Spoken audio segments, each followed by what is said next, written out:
नमस्कार, मैं हूं सुमित झा। आप देख रहे हैं पुरवैया डीएनए। सालों से आदिवासी के नाम पर राजनीति करने वाली पार्टी जीएमएम आज गैर आदिवासी को भी सीएम पद पर देखना चाहती है।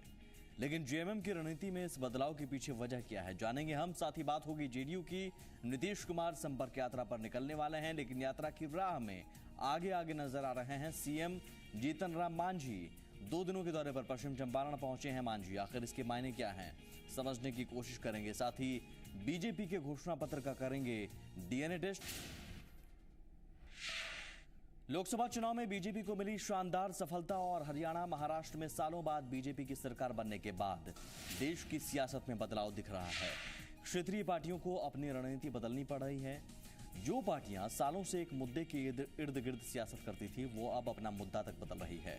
झारखंड में जीएमएम अब तक आदिवासियों को फोकस कर सियासत करता रहा है, लेकिन देश में पीएम मोदी और राज्य में बीजेपी के बढ़ते प्रभुत्व को देखते हुए जीएमएम ने झारखंड में अपनी रणनीति में बदलाव किया है। पार्टी अध्यक्ष शिबू सोरेन ने कहा है कि झारखंड में गैर आदिवासी भी सीएम हो सकता है। झारखंड की कुल जनसंख्या के 28% आदिवासी हैं, जो परंपरागत तौर पर जीएमएम के वोटर रहे हैं। इसके बाद जीएमएम अध्यक्ष शिबू सोरेन का यह बयान साबित करता है कि वो बीजेपी के बढ़ते जनाधार से घबरा गए हैं। सत्ता में आने के लिए वो अपने कट्टर और अड़ियल रुख में बदलाव करने को मजबूर हुए हैं।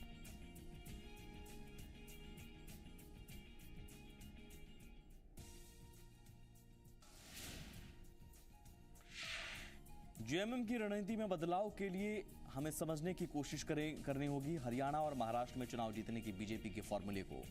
महाराष्ट्र की राजनीति में मराठा और हरियाणा की राजनीति में जाट कम्युनिटी का अहम रोल है। इन राज्यों में अधिकतर मुख्यमंत्री इन्हीं समुदाय से बनते रहे हैं और इन राज्यों की राजनीति भी इन्हीं के इर्द गिर्द घूमती रही है। लेकिन बीजेपी इस बार के विधानसभा चुनाव में महाराष्ट्र में गैर मराठा और हरियाणा में गैर जाट को फोकस करते हुए चुनाव मैदान में उतरी और सफलता हासिल की। झारखंड में भी बीजेपी नॉन ट्राइबल कार्ड खेलने की तैयारी में है और इसलिए उसने अभी तक सीएम कैंडिडेट घोषित नहीं किया है। शायद जीएमएम को बीजेपी की इस रणनीति का एहसास हो गया है और इसी कारण उसने अपनी रणनीति में बदलाव किया है। आइए इस रणनीति को और थोड़ा विस्तार से समझते हैं। महाराष्ट्र में जिस तरह से मराठा और हरियाणा में जाट परंपरागत तौर पर कांग्रेस के वोटर रहे हैं, वैसे ही झारखंड में ट्राइबल कांग्रेस और जीएमएम के वोटर रहे हैं। हरियाणा में वोटों की संख्या और राजनीतिक रूप से सबसे मजबूत माने जाने वाली जाट कम्युनिटी के वोट चौधरी ओम प्रकाश चौटाला की इंडियन नेशनल लोकदल और जाट मुख्यमंत्री देने वाली कांग्रेस में बढ़ गए। झारखंड में भी अगर कोई पार्टी आदिवासी और गैर आदिवासी के मुद्दे के साथ मैदान में उतरती है तो फायदा बीजेपी को होगा, क्योंकि झारखंड में वोटों के हिसाब से सबसे बड़ी संख्या वाली ट्राइबल कम्युनिटी के वोट झारखंड मुक्ति मोर्चा और कांग्रेस में बढ़ जाएंगे। झारखंड में गैर आदिवासी सीएम का मुद्दा सबसे पहले बीजेपी ने उठाया था। बीजेपी नेता रघुवर दास ने गैर आदिवासी सीएम की हिमायत की थी, जिसका बीजेपी से लेकर दूसरी पार्टियों में विरोध हुआ था। हालांकि समय के साथ बीजेपी में यह मांग बढ़ती गई। यशवंत सिन्हा, सीपी सिंह जैसे वरिष्ठ नेता भी इसका समर्थन कर चुके हैं। अब जीएमएम भी गैर आदिवासी सीएम की बात कह रहा है। उसकी यह रणनीति बीजेपी के बढ़ते प्रभाव का साइड इफेक्ट है। और हमारे साथ जीएमएम नेता सुप्रियो भट्टाचार्य मौजूद हैं। ज्यादा समझने की कोशिश करते हैं कि आखिर इस रणनीति में बदलाव क्यों। सुप्रियो साहब, बहुत स्वागत है आपका। अचानक गैर आदिवासी का मुद्दा कैसे आपको याद आ गया? अब तक आदिवासियों का आप मुद्दा उछालते रहे हैं, लेकिन गैर आदिवासी को अब सीएम पद पर देखना चाहते हैं आप? नहीं, देखिए, आप लोग चीजों को समझ नहीं पाते जब गुरुजी कुछ कहते हैं तो। जी, समझा दीजिए। क्योंकि गुरुजी का हृदय बहुत विशाल है। उनसे आप ही के पत्रकार बंधुओं ने प्रश्न पूछा था कि गुरुजी, क्या यहाँ पर गैर आदिवासी मुख्यमंत्री भी हो सकते हैं क्या?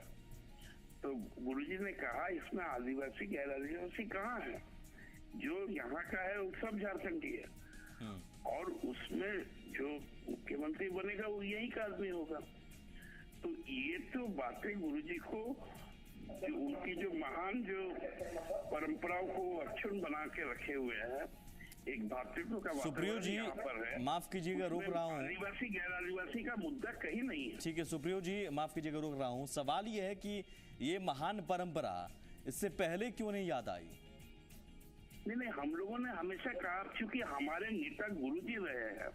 अब आप लोग उनको आदिवासी नेता केवल बना देते हो। नहीं, हम नहीं बनाते हैं, वो खुद को प्रोजेक्ट करते हैं।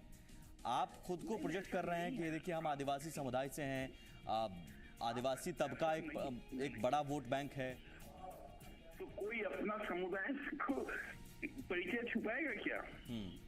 लेकिन आप किसी को जो सर्वमान्य नेता हो उसका कोई जाति बंधन में नहीं फंस सकता है वो।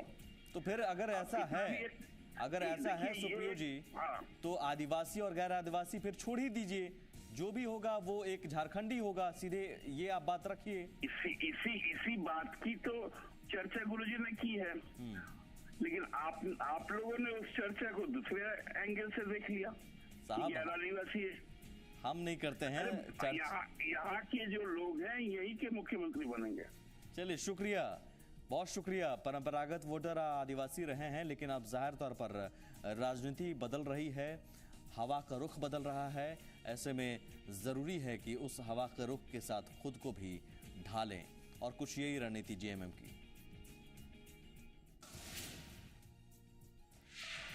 इन सब के बीच झारखंड विधानसभा चुनाव के लिए बीजेपी ने घोषणा पत्र जारी कर दिया है। घोषणा पत्र में भ्रष्टाचार मुक्त विकास, मेक इन झारखंड का बीजेपी ने वादा किया है। बीजेपी के घोषणा पत्र में छात्र छात्राओं की शिक्षा के लिए विशेष प्रयास किए जाने, बीपीएल परिवार को 1 रुपए प्रति किलो की दर से 35 किलो गेहूं और चावल देने, बीपीएल परिवार को 25 पैसे की दर से आयोडीन नमक दिए जाने, उद्योग और नगर विकास पर जोर और नारी सशक्तिकरण पर जोर दिया गया है। घोषणा पत्र जारी करने के साथ ही बीजेपी ने झारखंड में नया नारा झारखंड का बदले हाल, चलो चलें मोदी के साथ दिया है। बीजेपी की ये घोषणा पत्र रांची में जारी किया गया है। इस मौके पर पार्टी के राष्ट्रीय अध्यक्ष अमित शाह, केंद्रीय वित्त मंत्री अरुण जेटली, वरिष्ठ नेता अर्जुन मुंडा, भूपेंद्र यादव समेत झारखंड के कई नेता और बड़ी संख्या में कार्यकर्ता मौजूद थे।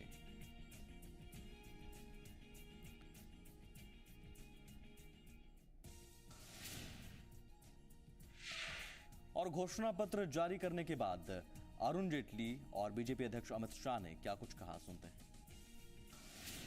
भगवान की दी हुई देन के बाद भी उद्योग की वो स्थिति नहीं बनी। कोयला है तो सबसे ज्यादा है,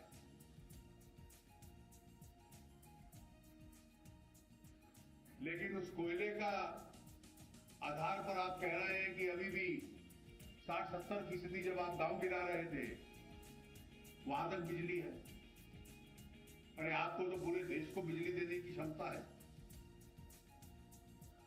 उस कोयले से तो आपको पैसा भी नहीं मिलता था। क्या हुआ कोयले खदानों के आवंटन में कि 2007 से 2004 तक ये खाने ठप पड़ी थी, क्योंकि कांग्रेस यूपीए के लोगों ने अपने। मुझे भरोसा है कि भारतीय जनता पार्टी का संगठन और देश भर में जो भारतीय जनता पार्टी की सरकारें बनी है उसका परफॉर्मेंस और मोदी जी के सरकार ने जो बदलाव का विश्वास लोगों के मन में पैदा किया है, ये तीनों मिलाकर झारखंड में पूर्ण बहुमत की एक सुशासन देने वाली भारतीय जनता पार्टी की मजबूत सरकार होगी। और ये घोषणा पत्र भारतीय जनता पार्टी ने जो आज प्रस्तुत किया है वो झारखंड के विकास का दस्तावेज बनकर रहेगा और 5 साल तक झारखंड को एक कल्याण राज्य बनाने की दिशा में ले जाएगा। मैं मानता हूं कि देश में और राज्य सरकारों में भारतीय जनता पार्टी के कार्यकर्ताओं ने जो काम किया है वही काम झारखंड की जनता को भारतीय जनता पार्टी की सरकार बनाने के लिए प्रेरित करेगा। और क्या कुछ है बीजेपी के घोषणा पत्र में, हम समझने की कोशिश करते हैं। हमारे साथ जी मीडिया संवाददाता आशुतोष चंद्रा मौजूद हैं। आशुतोष, इस घोषणा पत्र में 5 बड़ी बातें ऐसी क्या हैं जिसके जरिए बीजेपी की उम्मीद है या कोशिश है कि बहुमत की सरकार वो बना लेगी, जनता उसके पाले में आ जाएगी? देखिए, वाकई बीजेपी ने जो घोषणा पत्र जारी किया है वो कहीं न कहीं झारखंड को देख करके ही बनाया गया है और झारखंड के जो गरीब लोग हैं, जो यहाँ पर विकासशील लोग हैं, उनको ध्यान में रखते हुए ये घोषणा पत्र बीजेपी का है। सबसे बड़ी बात इसमें ये सामने आ रही है कि 1 रुपए प्रति किलो की दर से 35 किलो गेहूं और 25 पैसे प्रति किलो की दर से आयोडीन युक्त नमक दिया जाएगा। यानी 1 रुपए प्रति किलो की दर से गेहूं और चावल भी मुहैया कराए जाएंगे लोगों को अगर सरकार आती है बीजेपी की। और इसके अलावा 25 पैसे प्रति किलो की दर से आयोडीन युक्त नमक दिए जाएंगे। दूसरी एक बड़ी सबसे बड़ी घोषणा है कि जो भी छात्र या छात्राएं कॉलेज में इंटर करती हैं उनको टैबलेट और लैपटॉप देने की भी योजना है। तो टैबलेट और लैपटॉप देने की योजना यूपी सरकार मुलायम सिंह यादव की सरकार ने भी शुरू की थी। अखिलेश सिंह ने भी वादा किया था और कई लोगों को बच्चों को खासतौर से टैबलेट और लैपटॉप दिया गया था। अब झारखंड में बीजेपी ने लैपटॉप और टैबलेट देने की ऐलान किया है। इसके अलावा किसानों के पुराने ऋणों पर सूद माफ करने की भी योजना है और नए ऋणों पर मात्र 2% ब्याज दर पर सूद मिलेगा। तो ये एक बड़ी घोषणा है। इसके अलावा एक और खास बात जो पूरे घोषणा पत्र में देखी है वो है कुल बजट का 60% जो हिस्सा है वो कृषि और ग्रामीण विकास कार्यों पर खर्च होगा। चलिए, लुभावने वादे तमाम पार्टी के घोषणा पत्र में रहते हैं और बीजेपी के घोषणा पत्र में भी वो तमाम लुभावने वादे हैं, लेकिन जनता किसके वादों पर एतबार करती है ये देखना होगा। ये चुनाव के बाद पता चलेगा। बहुत शुक्रिया आशुतोष इस तमाम जानकारी के लिए।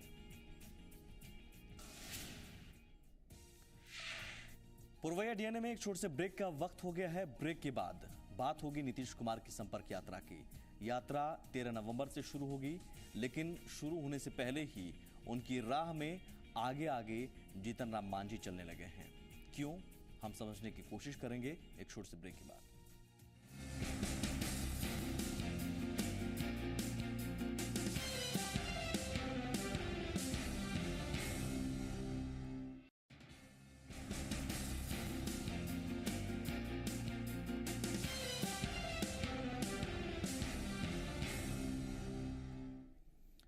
नीतीश कुमार की संपर्क यात्रा से पहले मुख्यमंत्री जीतन राम मांझी पश्चिम चंपारण की यात्रा पर हैं। क्या यह संयोग है या फिर किसी नीति के तहत लिया गया फैसला? दरअसल नीतीश की संपर्क यात्रा 13 नवंबर से 2 दिन पहले मांझी का बेतिया जाना सियासी हलकों में कई सवाल खड़े कर रहा है।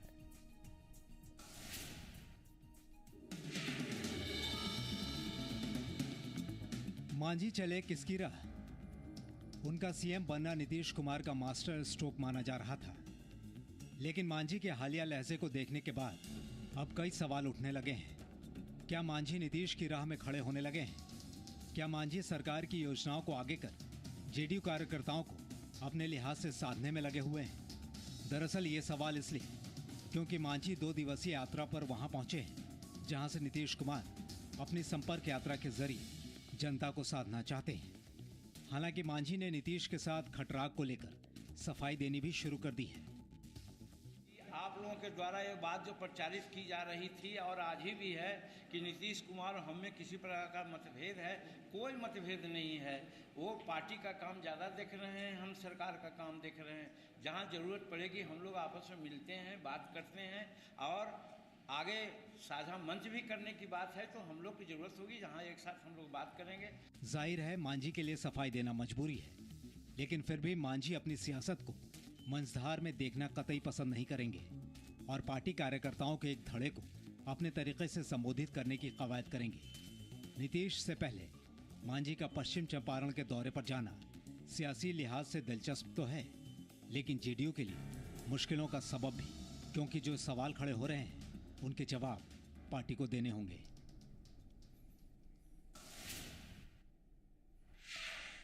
दरअसल बिहार के सीएम जीतन राम मांझी और पूर्व सीएम नीतीश कुमार के बीच मतभेद की खबरें हाल के दिनों में सुर्खियों में रही हैं। हालांकि पिछले दिनों नीतीश के आवास पर जीतन की मुलाकात को मतभेद को पाटने के तौर पर देखा जा रहा था, लेकिन नीतीश की संपर्क यात्रा से पहले मांझी का चंपारण पहुंचना और महादलितों से संबंधित एक के बाद एक घोषणाएं करना साबित करता है कि दोनों दिग्गजों में दूरियां बढ़ रही हैं। सीएम जीतन राम मांझी इन सब के बीच जब भी बोलते हैं कुछ न कुछ बवाल होता है। एक बार फिर से सीएम मांझी ने बोला है और बवाल शुरू हो गया है, लेकिन इस बवाल में सवाल खुद सीएम मांझी पर ही उठने लगा है। आखिर ऐसा क्या कह दिया है सीएम मांझी ने, देखिए इस रिपोर्ट में। वो आप लोग पर्दे में रहने दीजिए, पर्दे में रहने दीजिए, पर्दे में रहने दीजिए, पर्दे में रहने दीजिए। पर्दे में रहने दो, पर्दा ना उठाओ। पर्दे में रहने दो, पर्दा ना उठाओ, पर्दा जो उठ गया तो फिर खुल जाएगा। आखिर ऐसा क्या है जिसे सीएम जीतन राम मांझी पर्दे में रहने देना चाहते हैं? वो कौन सा भेद है जो पर्दा उठने पर खुल जाएगा? आखिर कौन से चेहरे हैं जो पर्दा उठने पर बेनकाब हो जाएंगे? ऐसा क्या हुआ जिस पर सीएम मांझी को कहना पड़ा पर्दे में रहने दो? अगर वो मांग किए हैं और ऐसा वो समझते हैं तो हम समझते हैं कि उनका सोचना बेबुनियाद है और इस्तीफे का कोई सवाल नहीं है। बल्कि हम नाम नहीं लेना चाहते हैं, लेकिन वहाँ पर भी कई एक ऐसे लोग हैं जिन पर विजिलेंस का केस है, अभी भी बंद है, और कई एक ऐसा मुकदमा है जिसमें एक तरह से घोटाला हुआ है। और उन सब बातों को अगर छिया लेकर किया जाएगा तो हम समझते हैं जो आज इस प्रकार की बात कर रहे हैं कहीं के नहीं रहेंगे। लेकिन हम लोग वो बात नहीं करते हैं और उन्होंने ऐसी बात की है कि इस बात को हम लोग बहुत महत्व नहीं देते हैं। तो दामाद मसले पर लगातार हो रहे हमले का ये जवाब है, लेकिन सीएम साहब के इस जवाब ने कई सवाल भी खड़े कर दिए हैं। अगर बीजेपी नेताओं का कच्चा चिट्ठा सीएम साहब के पास है तो उसे जारी करने में हिचकिचाहट क्यों? ये सवाल बीजेपी भी ताल ठोक कर पूछ रही है, तो सहयोगी पार्टी आरजेडी भी कह रही है पर्दा उठा दीजिए सीएम साहब। लेकिन जेडीयू हमेशा की तरह मांझी के बयान पर असमंजस में नजर आ रही है। पूरे प्रदेश में रोज घोटाले हो रहे हैं, दवा घोटाला, कितने घोटाले हो रहे हैं। मुख्यमंत्री खुद कटघरे में खड़ा कर हैं और वो इस भ्रष्टाचार के आरोपों में घिरे हुए सरकार के विभिन्न विभागों के मामले को उजागर करने के बजाय वो केवल बीजेपी पर अनगर आरोप लगाने का काम कर रहे हैं। सत्ता उनके पास है, ताकत उनके पास है, पावर उनके पास है, कौन मना कर रहा है उनको? सभी घोटाले की जांच होनी चाहिए और सारे जो उसमें दोषी होते हैं उन पर कार्रवाई होनी चाहिए। किसी पार्टी का आदमी है, साहस हिम्मत है, मुख्यमंत्री में तो घोषित करें, बताएं। उन्होंने जो ये बात कही, मैं जरूर कहूँगा, यदि एक मुख्यमंत्री जी को यदि उन्होंने ये बयान दिया है कि उनके फाइल खुल जाएंगे तो क्या होगा, तो यदि बीजेपी के नेता घोटाला किए हैं और उनके पास ये फाइलें हैं तो ये मजबूरी नहीं दिखनी चाहिए, उन पर कार्रवाई करनी चाहिए किसी भी परिस्थिति में। और यदि हम कार्रवाई नहीं करते हैं तो फिर इसका मैसेज आप समाज में क्या दीजिएगा? सारे चीज़ें आ रही है, समय पर सब कुछ आएगा। एक रहस्योद्घाटन हमारे सरकार ने किया, नेता प्रतिपक्ष विधान परिषद की धर्मपत्नी के बारे में, तो जब ये आया खुल करके तो उनको सफाई देना चाहिए, उनको अपनी बात को पुष्टि करना चाहिए। अब हर चीज़ को, ये बातों को घुमाना, ये कला सिर्फ भारतीय जनता पार्टी। तो मांझी बोल पर फिर बवाल जारी है। वैसे पहली बार नहीं है जब मांझी बोल पर बवाल हुआ हो, लेकिन इस बार सीएम मांझी अपने बोल से खुद ही फंसते नजर आ रहे हैं। आनंद अमृतराज, जी मीडिया, पटना।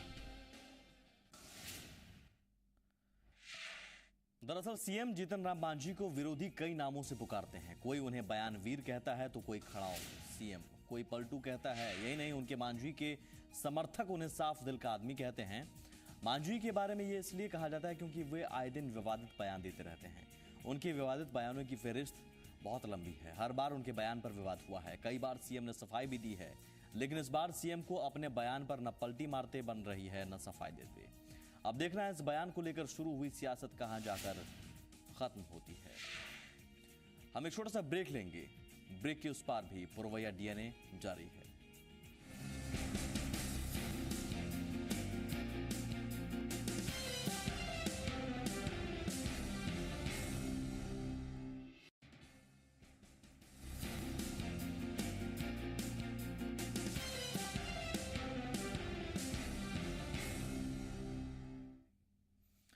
और अब पुरवैया डीएनए में एक खबर ऐसी जो बुजुर्गों के हक से जुड़ी हुई है। 3 से 4 दशक तक नौकरी करने के बाद बाकी की जिंदगी इत्मीनान से गुजारने की इच्छा होती है, लेकिन समय को देखते हुए मुश्किलों का सामना करना पड़े तो दर्द साझा करना भी मजबूरी हो जाता है। पेंशन हासिल करने वाले हमारे बुजुर्गों के सामने ये दिक्कत अक्सर खड़ी हो जाती है। एसबीआई के पेंशनर्स एसोसिएशन पटना सर्किल की मंगलवार को बैठक हुई, जिसमें सभी जिलों से आए सेवानिवृत्त एसबीआई कर्मचारियों ने हिस्सा लिया और कुछ अहम मांगे उठाई।